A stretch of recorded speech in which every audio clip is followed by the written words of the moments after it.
Hi guys, it's your girl Jean here with another video. How you guys doing today?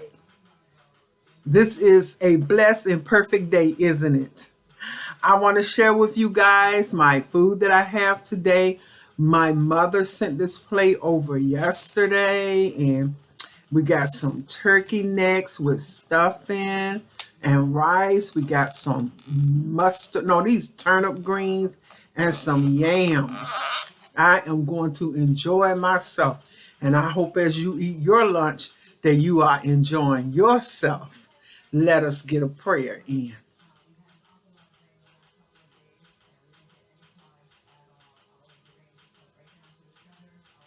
Amen. Amen. Amen. Yes. So how's everything going with you? I pray that each and every one of you guys are just having a great day today.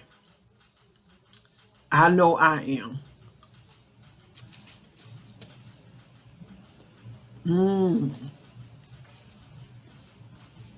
I just finished my dialysis treatment. So I said I'm gonna get me a little something to eat and I'm gonna take a nap, y'all. It tires me out. And so I take a little nap and I'm usually feeling a little better after my nap.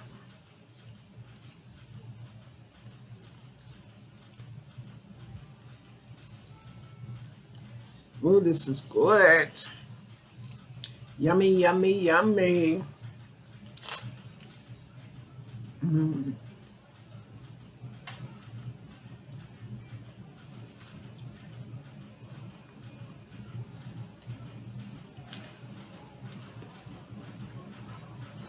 How's the weather in your area?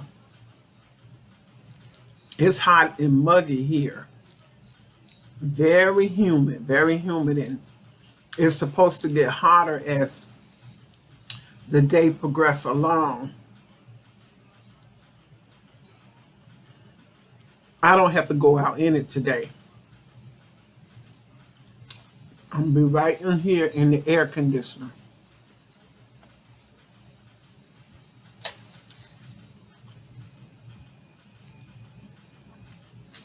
Mm.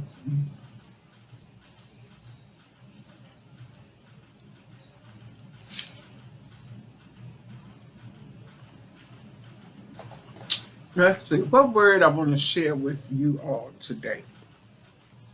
Mm, let's see, what can I share with you all today? Something with faith.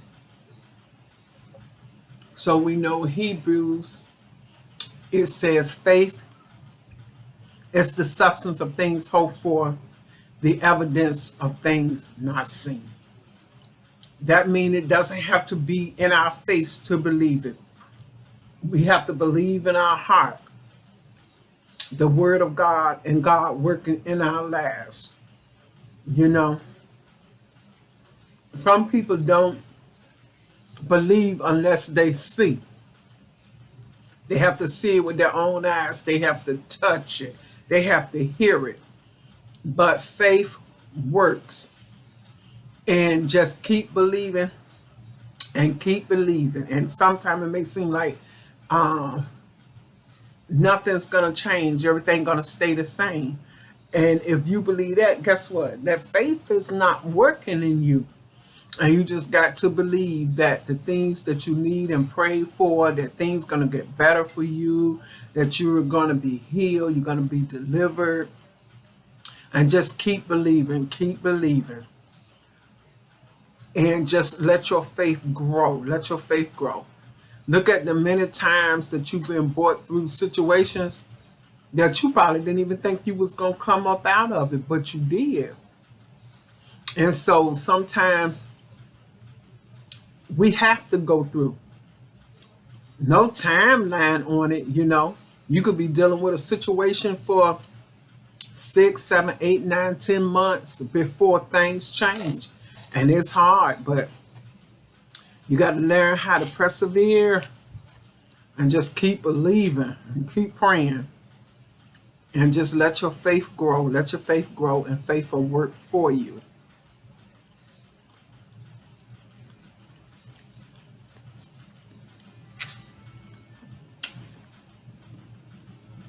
Oh, my turkey is so tender. This turkey is so tender. I love it like that. Mm.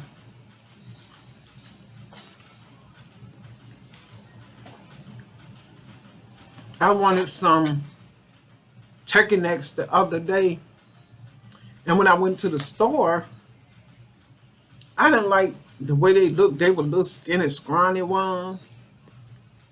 I said, man.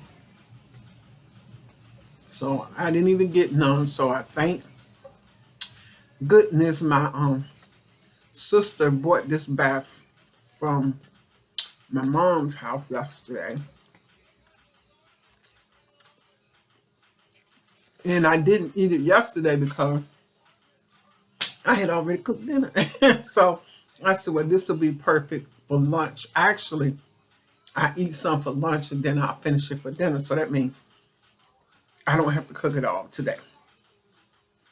Thank goodness. I like to have other people cook for me because I'm always cooking for them. I'm always cooking for other people, so it's nice when. And so they look out for me and they fix me plates and bring it to me. I definitely appreciate that. Yes, especially if you know how to cook. So we have some of the best cooks in my family. Yes, we do.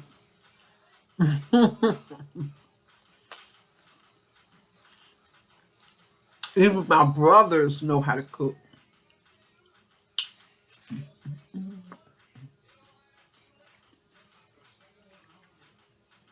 Hmm.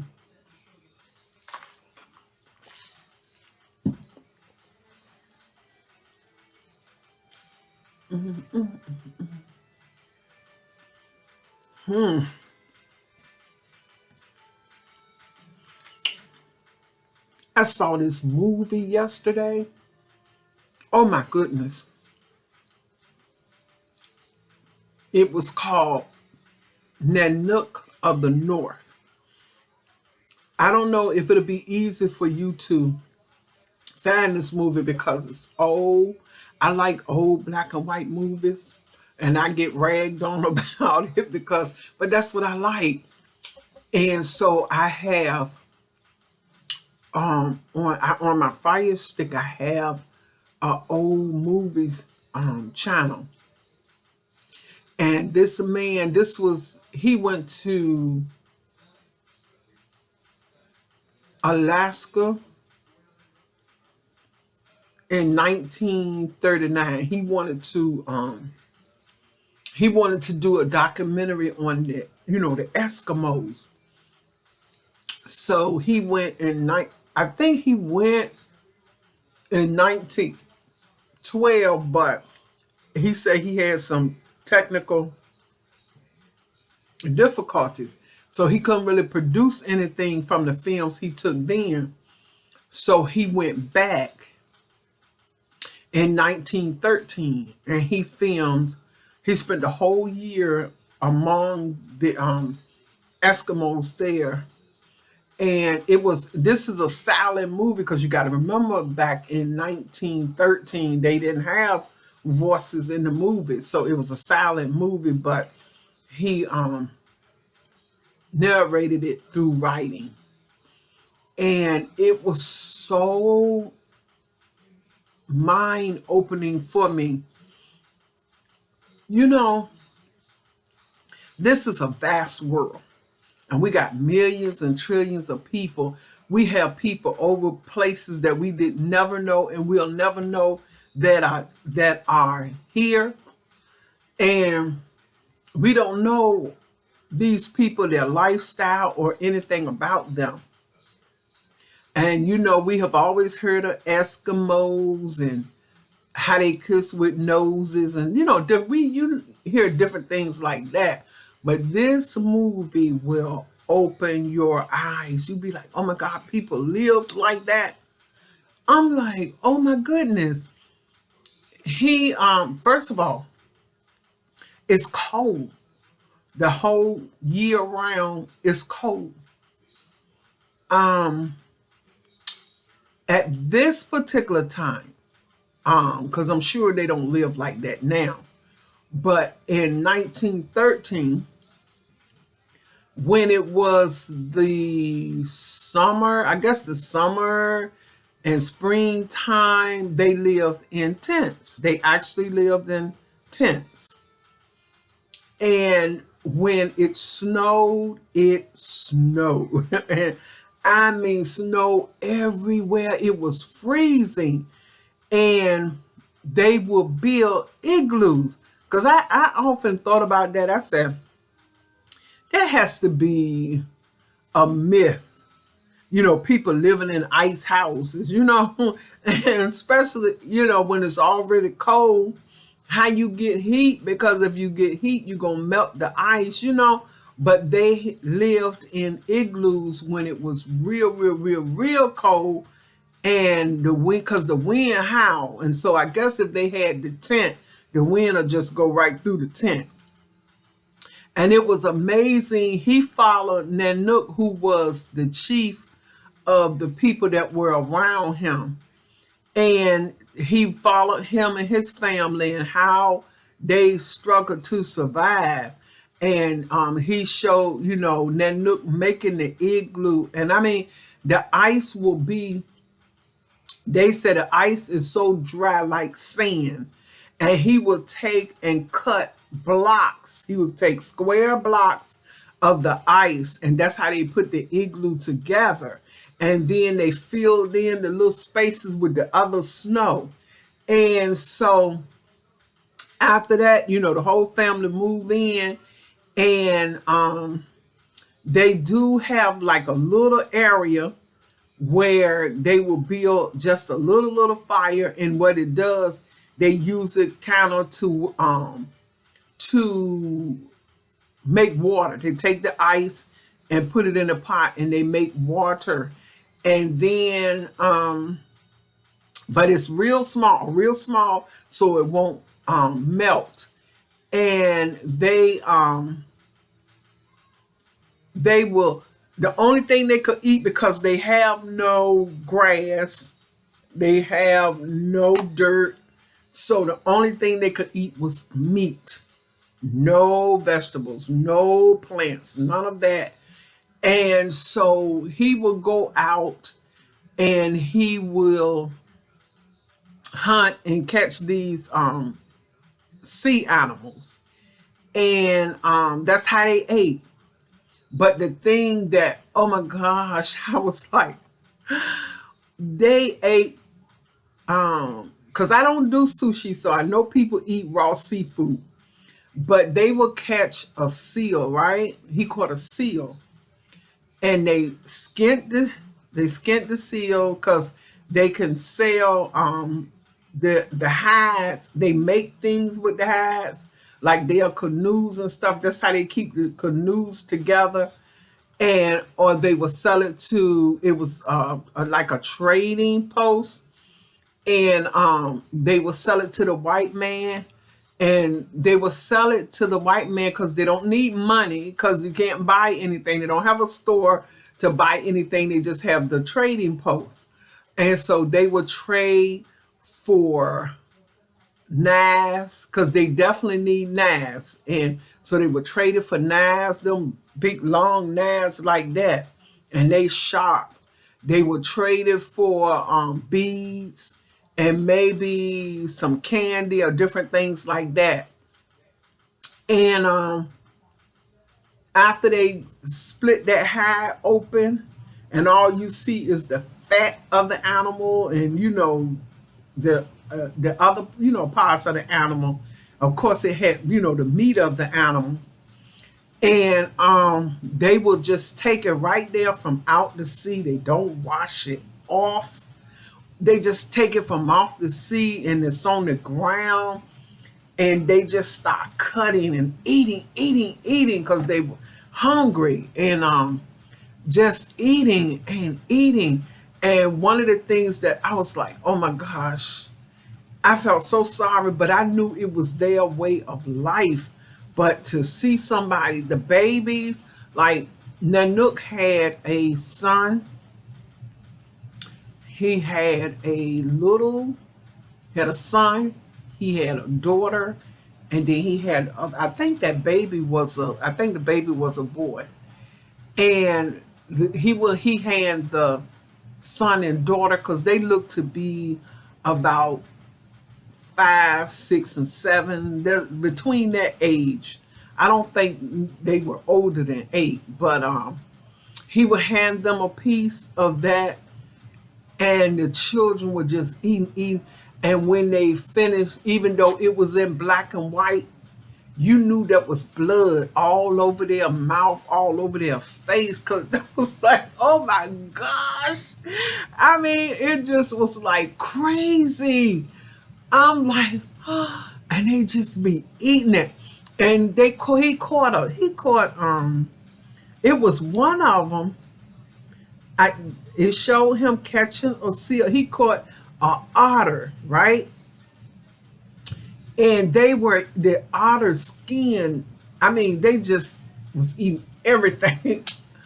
I mean, oh my gosh, y'all. I mean, it was like so fascinating. I mean, I was just spellbound watching this, and it was just crazy. And then another thing that was crazy to me is the women, they all have clothes and stuff that they made from the animal hide. So their coats and different things that they wore, they use, I guess, the fur from the animals and everything, because it's cold there. And so they were all covered up, and they had the coat like that looked like parkas, but with the hood, and they had gloves and they had boots. But the babies are in the papoose, like the mother has a papoose. And so, but it's inside the mother's coat. So the babies are put in the coat. So when the movie first came on, it showed Nanook he was coming from somewhere in his kayak. And y'all, this is so amazing. When he pulled over, that kayak was like, it was long, but it was like, maybe, to me, that's how it looked to me. Like it was only probably about that height. But as he's pulling up, one of the children, I don't know if it was the boy or the girl, they was laying on top of the kayak. And I was like, oh my God, that was so dangerous, because you have icebergs all around. And so he's trying to maneuver to get over, to land.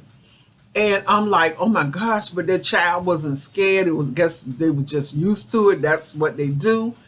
And then as he was pulling up, you see a little head pop up. I was like, wait a minute, is a baby between his legs, right?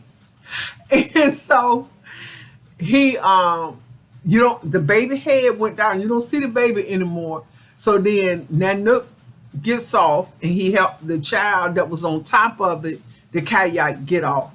So then he went and he reached down, and up comes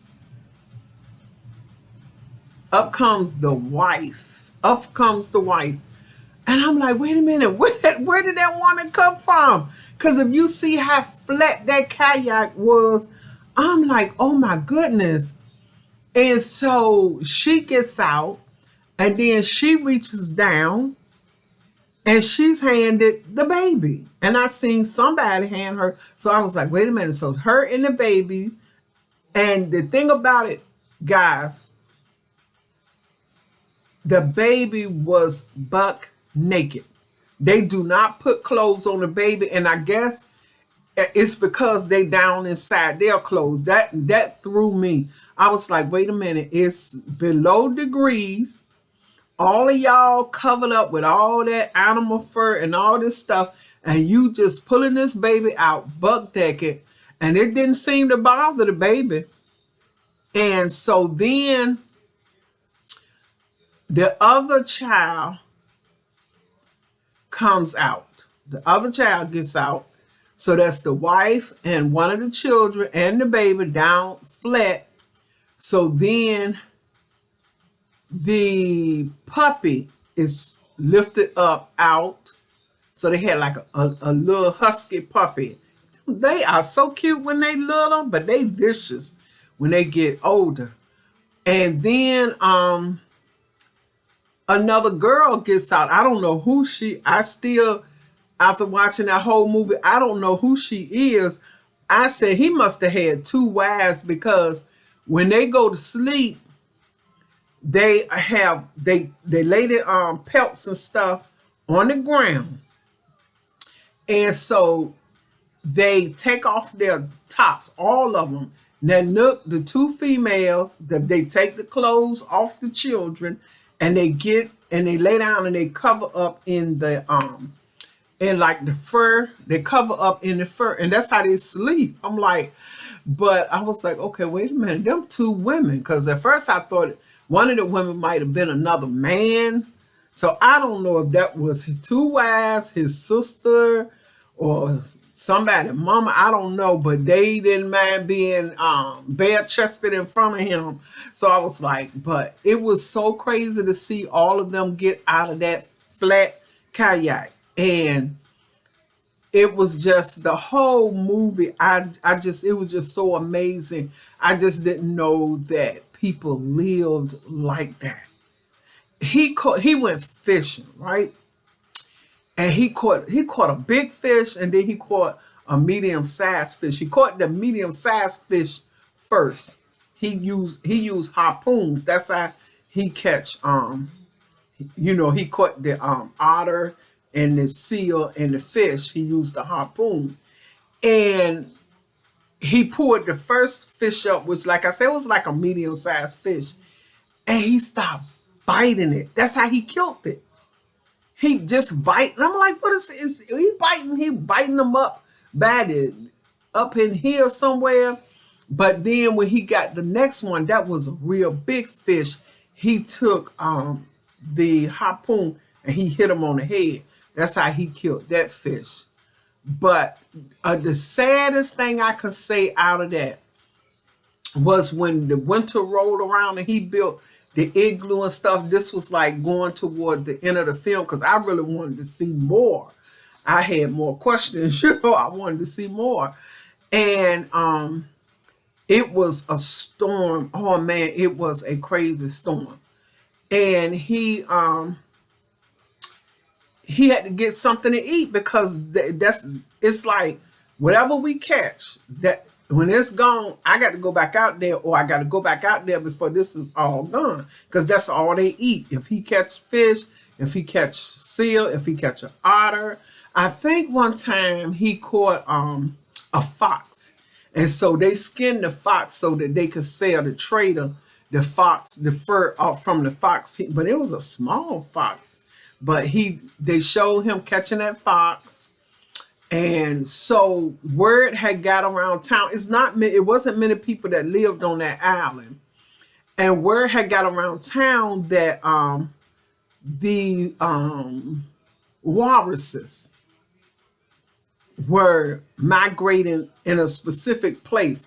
And that was the most people I seen that whole film, because all them people came out from where they was at. And they went, and so you have to kind of like stay back so you won't spook them. And so they laid there for a while, and then the walruses realized, okay, somebody watching us, and they was like, hurry up and getting back to the water. But they so big, they can only move so fast, and so they were able to get one. They were able to get one walrus, and it was sad because the commentary says that they are like 2 tons, like they 2,000 pounds, and they struggled to pull him, and he was fighting back, and it was a long tug of war to get that walrus. And so the walrus mate came trying to help, but it didn't work. So They got that Walrus, and they were so happy to get that. Oh my goodness, they were so happy to get that. But the saddest part, like I say, was he needed to go get food. They just have to go out every day, and when they go out, the whole family go out. I'm like, why bring them babies out like that? But everybody went out, and so they caught a seal, and they caught a seal, and so the dogs was acting up. The dogs were hungry, and they was fighting each other. They was trying to get at that seal, and they were hitting the dogs to get them back. And so when they were growling their teeth, and so they were throwing the dogs, some parts of the seal and everything. But it was real crazy. And so when they got back, because the dogs would not stand in line, you know how we see where they have the dogs and then they have the sled. And so, but they had little puppies pulling them. They didn't have like we see in the movies, the big husky dogs pulling them, but these was like the little puppies pulling them. And they wouldn't act right. So finally it would start getting dark, and they wanted to get back before it get dark. And so they finally got the puppies to act right. And so it was too dark for them to try to find their igloo. So they found an abandoned igloo, and they moved in there. Now, when Nanook built his igloo, he made a small one for the dogs, so the dogs wouldn't be out there. But this one didn't have one. But he did take the baby puppies. He took 2 of the baby puppies with him in the igloo, but all the rest of them, they were outside. And I believe they all died. It doesn't tell you it ended like that. It showed you them in the igloo sleep, and then it showed you the dogs outside. And the snow was just blowing. The snow was blowing, and it was, those pretty dogs. The snow was covering them and covering them and covering them. And I'm like, oh, these dogs gonna die. I know they are. And at the end of the film, he showed you it was about 6 of them, 5 or 6 of them, and they were fighting sleep, but they were so cold. And he showed you them laying on the ground covered in snow. I was like, wow. And that was the end of the film. I was like, no, this can't be the end. I want to know, did the dogs make it? I mean, it was like, and he, in his commentary, he said Nanook wanted him to stay another year, but he didn't want to. That man said, I'm going back to America, because I mean, it was just, oh my God, it was just devastating. But the type of person I am, I think about things all the time. All the time. My mind is running, and I'm thinking about why this, why that, why not, And so the Trading Post had it was a wooden building. And I said, okay, now if you can come and you can build you a post so that you can do trading with these Eskimos, why you can't help them and help them build houses, even if it's because they used to small spaces. Put up some small, I didn't understand that. Part of me did, and part of me understood it, but part of me wanted to say, it's something it seemed like y'all could have did for these people. Because according to his commentary, in that area, it was a vast area. He compared it to England. He said it was about the size of England. He said, but it was only 300 Eskimos that lived there. And the sad part about it is, 2 years after he did the film, he checked on Nanook, and he found out that Nanook had died. He went looking for food for his family, and they say he died of starvation. It was just a good movie. So maybe you can find it in the archive somewhere, and it's called Nanook of the North. And watch it. I think you will really enjoy it. It'll fascinate you and help you to understand that people struggle. You know, I mean, the spoiled world that we have now, where everybody's spoiled, and everybody wants this and everybody wants that. But when you see something like that, it just blows your mind. I know it did mine. Well, anyway, I enjoyed chatting with you guys today, and I'll see you next time with another video. Don't forget to subscribe, like, and share my videos. Be blessed.